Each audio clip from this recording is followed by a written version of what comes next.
बटे थे तो कटे थे, एक है तो सेफ है, एक है तो, और इसीलिए मैं आपसे आह्वान करने के लिए आया हूं। नमस्कार दर्शकों, आप देख रहे हैं बदायूं मिरर और मैं आपके साथ अनीशा। उत्तर प्रदेश के मुख्यमंत्री योगी आदित्यनाथ ने आज महाराष्ट्र के अचलपुर में एक रैली को संबोधित करते हुए कांग्रेस पर निशाना साधा। उन्होंने कांग्रेस के मल्लिकार्जुन खड़गे पर निशाना साधा, साथ ही उन्होंने कई सारी बड़ी बातें भी कही हैं। गांव भी जलाया गया था, जो श्री मल्लिकार्जुन खड़गे जी का गांव था, जिसमें इनकी माता जी, इनकी चाची और इनकी बहन भी उस निजाम के रजाकारों के द्वारा,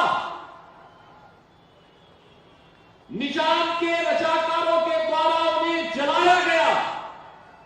खड़गे जी सच्चाई को नहीं बोलना चाहते, क्योंकि उन्हें लगता है कि निजाम पे आरोप लगाऊंगा तो मुस्लिम वोट खिसक जाएगा।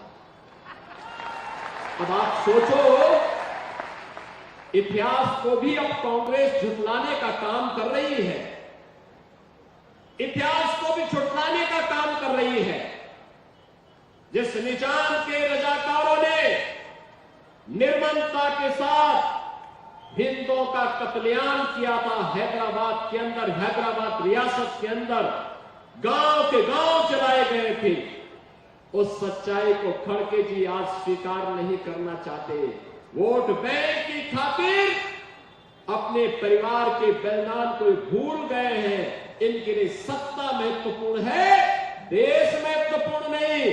और इसीलिए बहनों और भाइयों में कहता हूं, इन निजाम का दुस्साहस इसलिए हुआ था, ये जूनागढ़ का नवाब इसलिए हैकड़ी दिखा रहा था। लोकसभा चुनाव में आपकी इस लोकसभा क्षेत्र में जो तांडव हो रहा था, इसलिए हो रहा था क्योंकि आप बटे थे।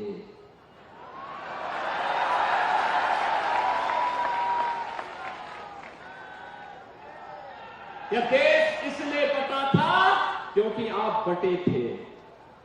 हिंदुओं का कत्लेआम इसलिए हो रहा था, हिंदू इसलिए काटे जा रहे थे क्योंकि हिंदू बटे थे। और इसीलिए मैं कहने के लिए आया हूं, बटिए मत। बटे थे तो कटे थे, एक है तो सेफ है, एक है तो, और इसीलिए मैं आपसे आह्वान करने के लिए आया हूं।